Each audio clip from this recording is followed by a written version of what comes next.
is to solve how to solve this equation. We've got 50,000 equals 40,000 times 1.013 to the x. Okay, so we have a variable and an exponent, which means at some point we're absolutely going to be using what? Logs. Very good. But before we can do that, we have to isolate the exponential piece of the equation, the something to the x. So I need to get this 1.013 to the x by itself first. So I start by dividing by 40,000.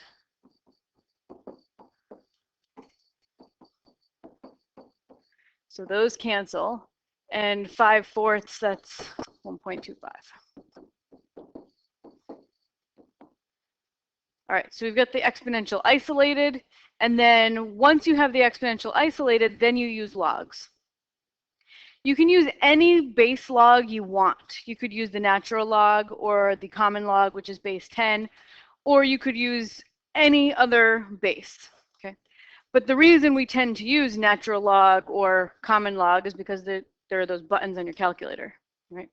So I like ln because you only have to write 2 letters instead of 3.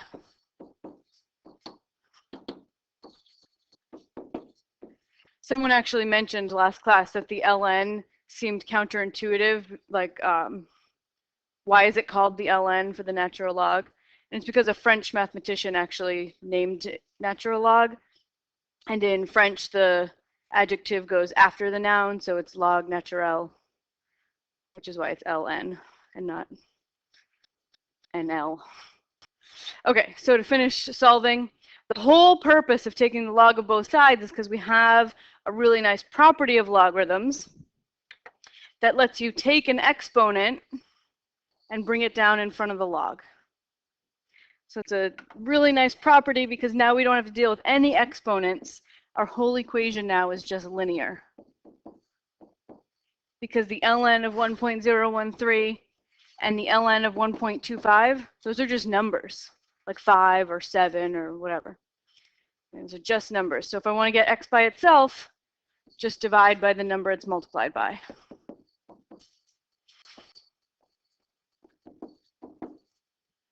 So those cancel, and we get x is equal to the ln of 1.25 divided by the ln of 1.013. And you have to be careful to read the directions of how they want the answer, right? So if it says give an exact answer, you'd circle this, right? This is an exact answer.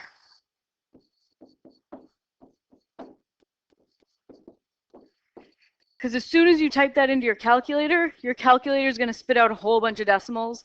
Even if you write them all down, that number is still rounded because those decimals just keep going on and on forever. So if it asks for an approximate answer or a rounded answer, then you'd get your calculator. Okay, so we take the ln of 1.25 and divide by, oops. Oh. Divided by the ln of 1.013. And so we get approximately 17.3, right? This would be your approximate answer. The squiggly line equal signs means approximately equal to.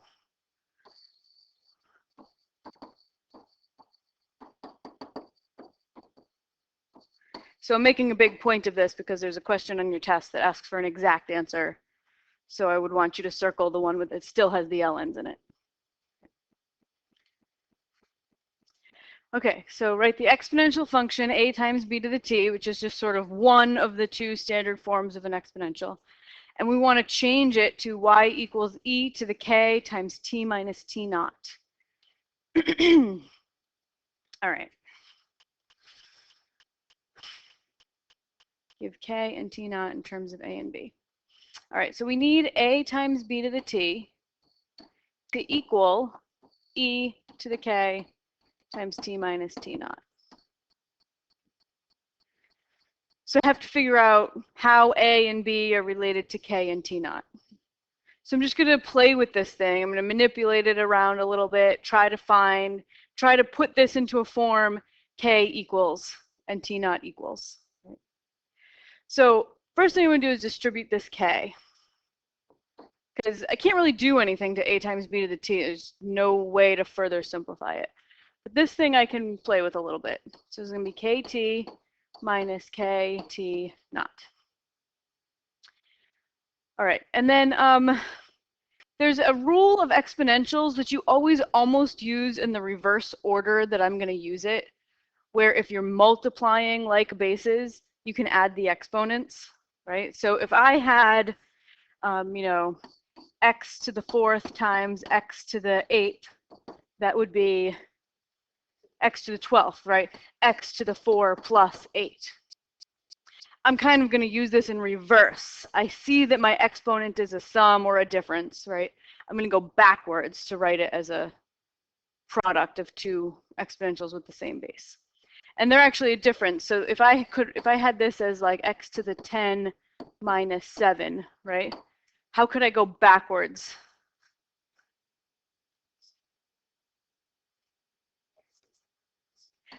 X to the 10 over x to the 7, or x to the 10 times x to the negative 7. Yeah, either one.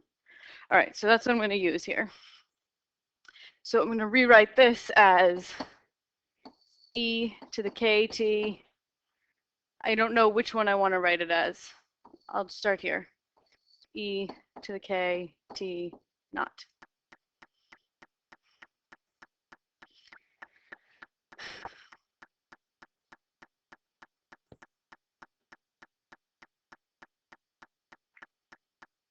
I think I wanted to write it as a multiplication. So I'm just going to change this a little bit. So this will be e to the negative kt naught times e to the kt. All right, so the reason I did that is because now I have some stuff times e to the kt. And over here, my stuff before the exponential is a. Right, so I think that a is e to the negative kt naught.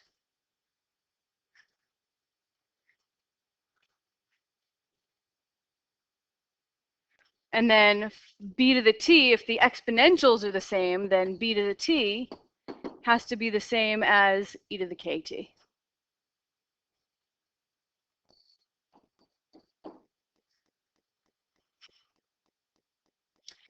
All right, so let's see. This one looks a little simpler, so I'm going to start here. The b to the t equals e to the kt. I have some stuff to the t equals some other stuff to the t. The t's are kind of the same on both sides. Those like cancel. All right, so just ignore those. So you get b has to equal e to the k, which means that k has to be what? The natural log of b. Yeah. Take the ln of both sides of this equation. The ln of b, I should write it out for people who are a little less familiar with logs. Right? If I want to solve for k, that k is in the exponent, so I take the log of both sides. The ln of e to the k is k, because ln and e to the something are inverse functions, they undo each other. And that equals the ln of b. Okay, good. So we've got a value, we've got k. All right, and then so to find t naught, I'm going to come over here, replace this k with ln b. So I have a equals e to the negative ln b times t naught.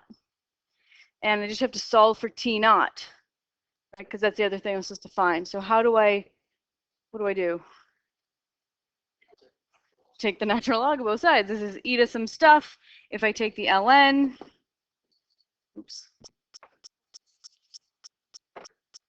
the ln of a equals the ln of e to the negative ln b times t naught.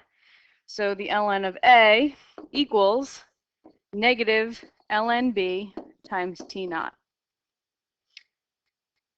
The ln of e to some stuff is your stuff. All right, so then to get t naught by itself, you just divide both sides by negative ln b. So t naught is going to be the ln of a divided by negative ln of b.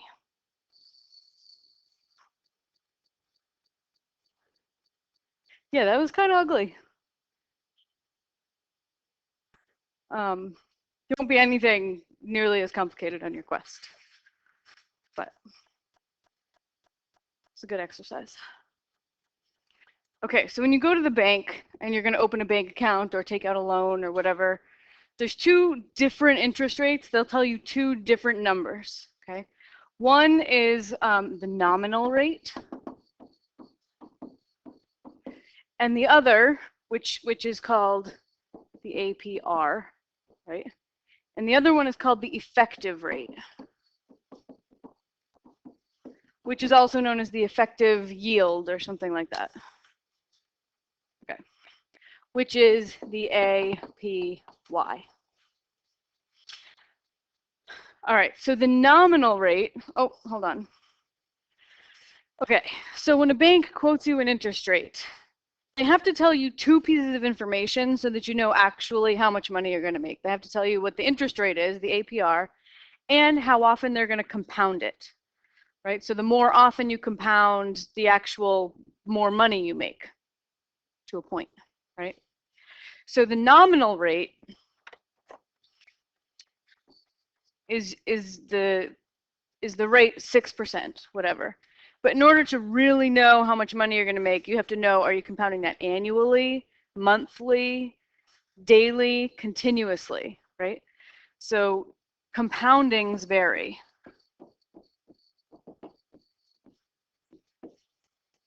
Okay, with the APR. They tell you the APR, but they don't have to tell you what the compound, or they do have to tell you, but they don't necessarily tell you what the compoundings are.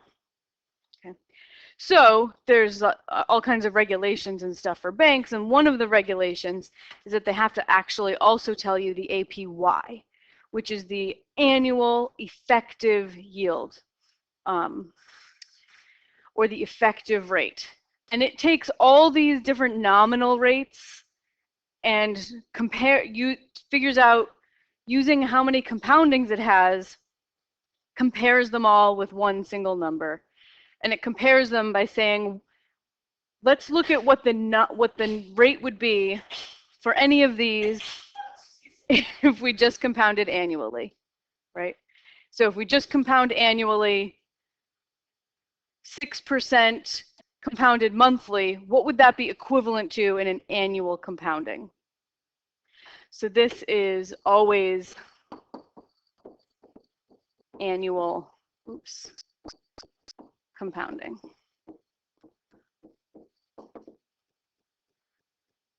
So that way you can compare from bank to bank, from product to product, ask what the APY is, and you can compare them. The higher the APY, well, if you're putting your money in the bank, the higher the APY, the better, right? If you're taking a loan, the lower, the better. So it's just a tool to help you compare products at a bank.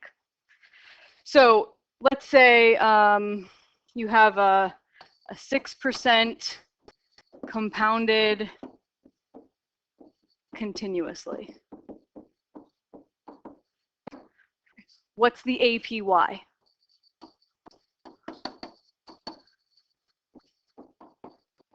So that's 6%, that's the APR. That's the nominal rate. That's the name of the rate that the bank quotes to you. Oh, we pay 6%, right? But because they compound continuously, you actually make a little bit more than 6% over the course of a year, because they're compounding an infinite number of times.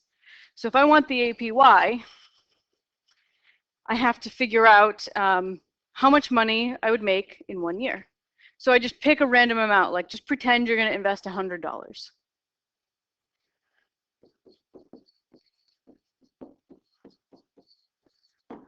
Like 100 when we're dealing with percents, because 100%, right? So invest $100 in this 6% compounded continuously. So you see this word continuously. It automatically should have like little lights flashing. You're using the formula with E in it, right? That word continuously, use the formula with E in it. So the amount of money in your account is P E to the RT for continuous compounding. We're going to just put $100 in this account and see how much we have in 1 year.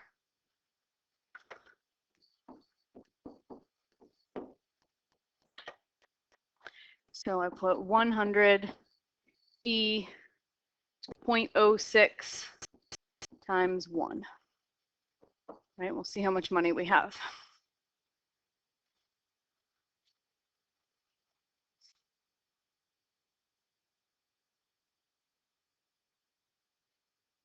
$100 E to the 0.06. And you get $106.18.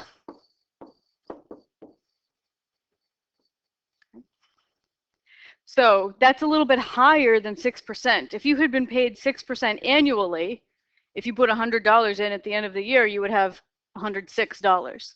But you actually have a little bit more than that because of the compounding. So our APY is 6.18%. That's how much you would make in 1 year, 6.18% if you compounded annually. So your effective yield is 6.18%.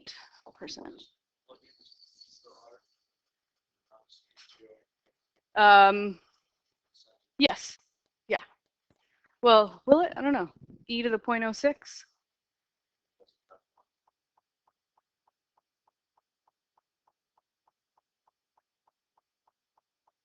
Yeah. Yep, that'll work.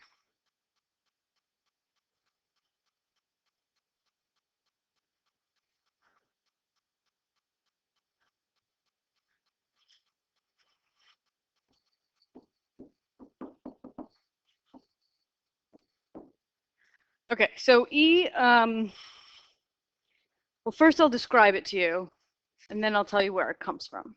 So E is an irrational number. It's kind of like pi, right? It's a constant. It has a decimal expansion that goes on forever without ever having a repeating pattern. Irrational means you cannot write it as a fraction of two whole numbers. And it is approximately 2.718. But it actually, those decimals keep going forever and ever and ever. It comes from a limit in a compounding formula, and we don't know what limits are yet because that is a calculus concept. So for now, you have to just kind of use it. But it's something like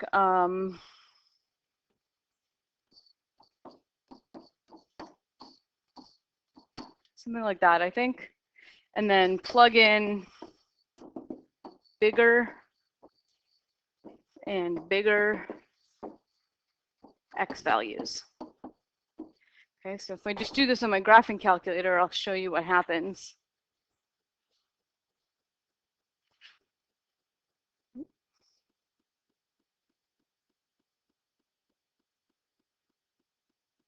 All right, so I'm just going to type in 1 plus 1 over x to the x. Look at my table of values and see if I plug in, well, I'll type them in. I just want to plug in bigger and bigger values of x. Let x go to infinity. So that's the idea of a limit. It's a really important calculus concept. Plug in numbers that get closer and closer to some value. So in our case, that value is infinity. Numbers that get bigger and bigger and bigger. So I'm going to plug in like powers of 10, 10, 100, 1,000, 1 million. And you can see that number, 2.718, that's E. That's the number that this thing approaches E as x approaches infinity. It's like the end behavior, which is something that you learned about in this week's classes. The end behavior of this function as x goes to infinity is that it approaches a constant value E. And that constant value is irrational. It's 2.718, blah, blah, blah, blah, blah, blah, blah, blah.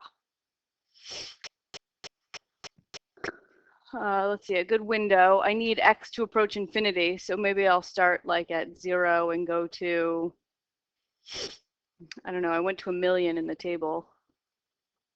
Do that. And then y, we know that it's probably going to approach e, which is 2.7. So I'll go like 0 to 3.2. So we can see the asymptote.